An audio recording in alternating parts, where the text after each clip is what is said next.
नमस्कार। आकाशवाणी जयपुर अजमेर से प्रस्तुत हैं प्रादेशिक समाचार।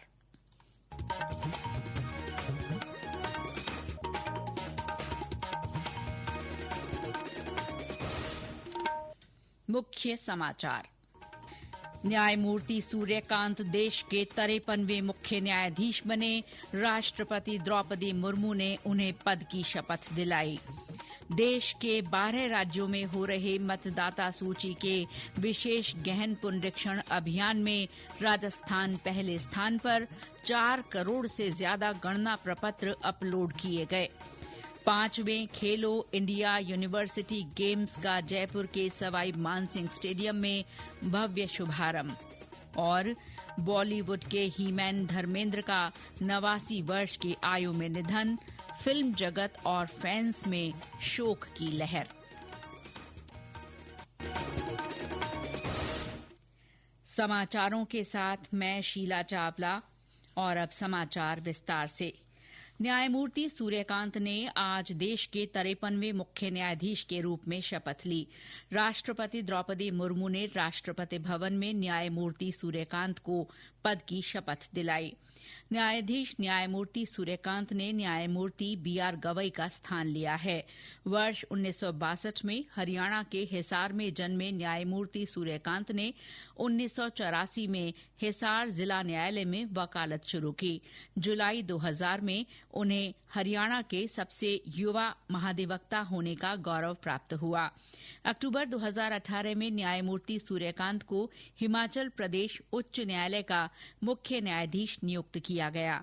मई 2019 में उन्हें सर्वोच्च न्यायालय के न्यायाधीश के रूप में पदोन्नत किया गया। न्यायमूर्ति सूर्यकांत का कार्यकाल लगभग 15 महीने का होगा। प्रधानमंत्री नरेंद्र मोदी ने कहा है कि नए श्रम सुधार भावी अर्थव्यवस्था के निर्माण, अनुपालन सरल बनाने, महिला श्रमिकों के सशक्तिकरण और वैश्विक मूल्य श्रृंखला में देश की स्थिति को मजबूत करने के प्रति सरकार की वचनबद्धता को दर्शाते हैं। केंद्रीय मंत्री मनसुख मांडविया का एक लेख साझा करते हुए श्री मोदी ने कहा कि दुनिया एक विश्वसनीय वैश्विक भागीदार के रूप में भारत के उदय को स्वीकार करती है।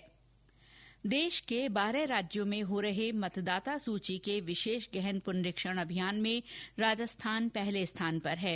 राज्य के मुख्य निर्वाचन अधिकारी नवीन महाजन ने बताया कि राजस्थान में 4 करोड़ से अधिक गणना प्रपत्र अपलोड हो चुके हैं।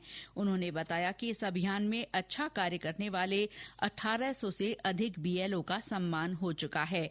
उदयपुर के बाबूलाल पुजारी ने दुर्गम क्षेत्र में भी 100% कार्य किया।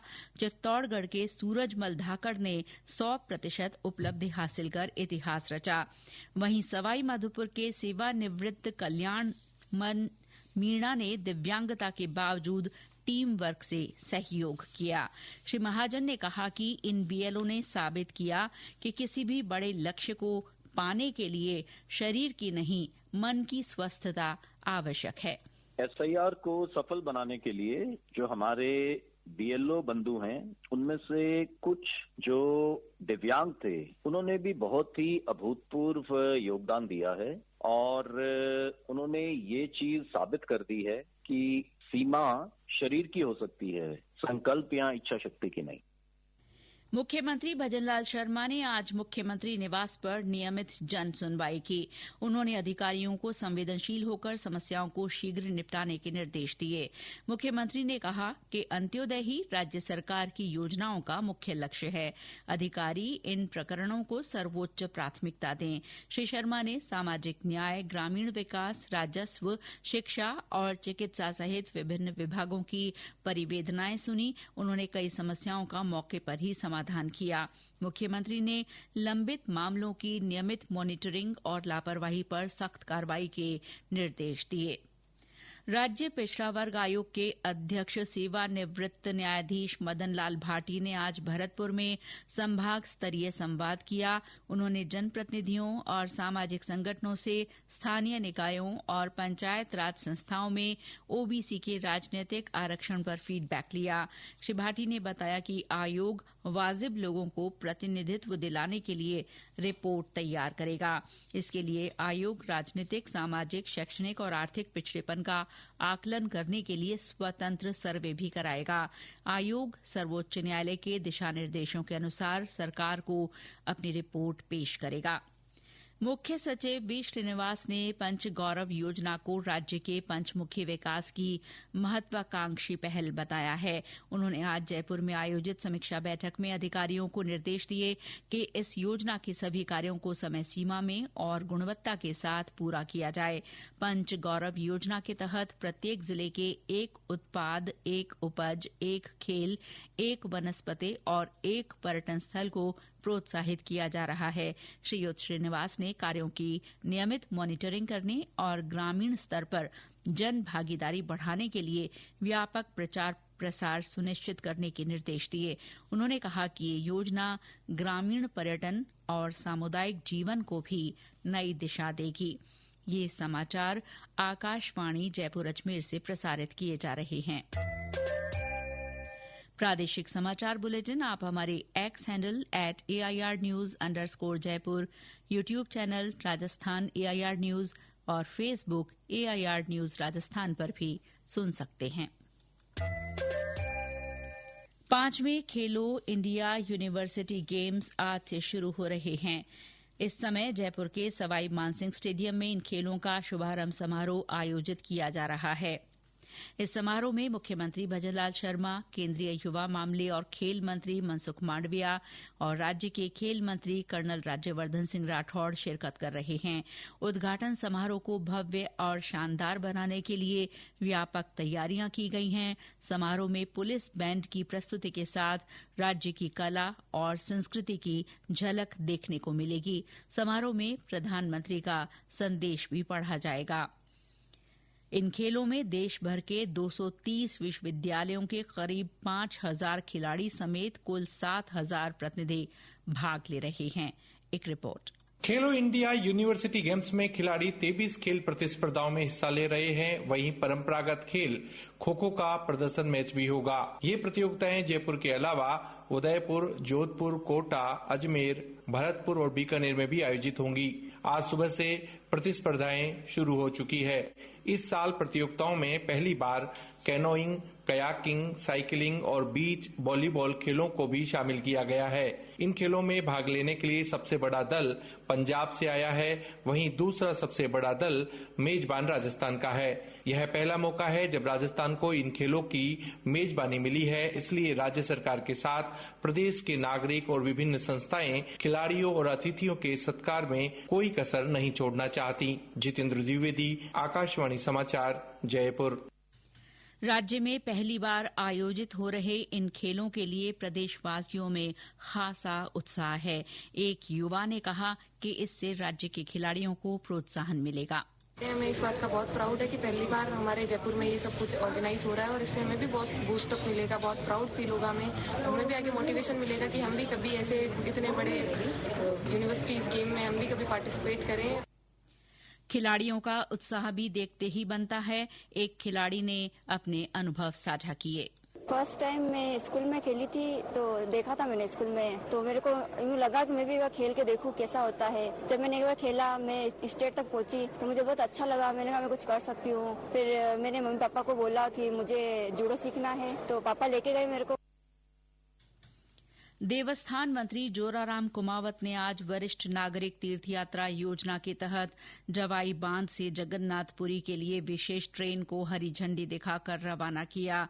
ये ट्रेन वाया पाली, जोधपुर होते हुए जगन्नाथपुरी जाएगी, जिसमें सिरोही, जालौर, पाली, जोधपुर सहित विभिन्न जिलों के कुल 970 वरिष्ठ नागरिक शामिल हैं।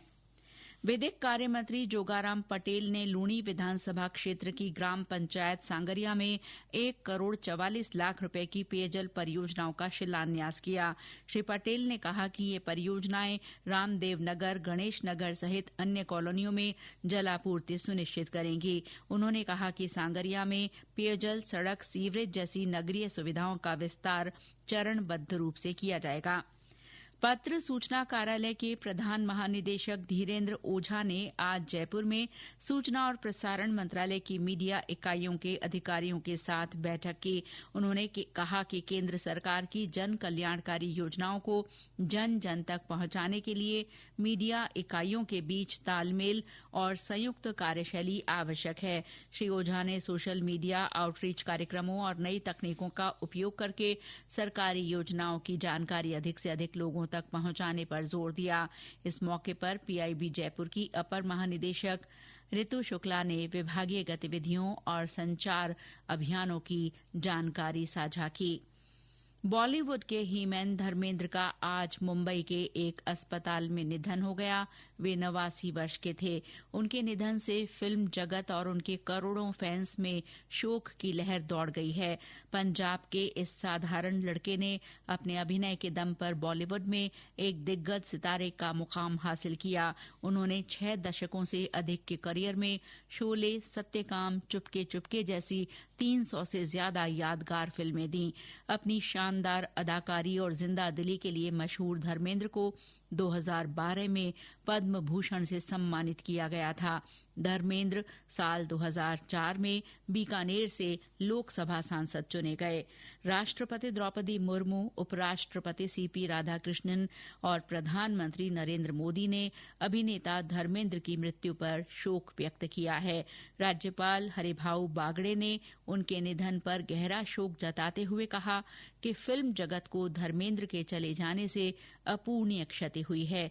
मुख्यमंत्री भजनलाल शर्मा ने भी उनके निधन पर संवेदना व्यक्त की है।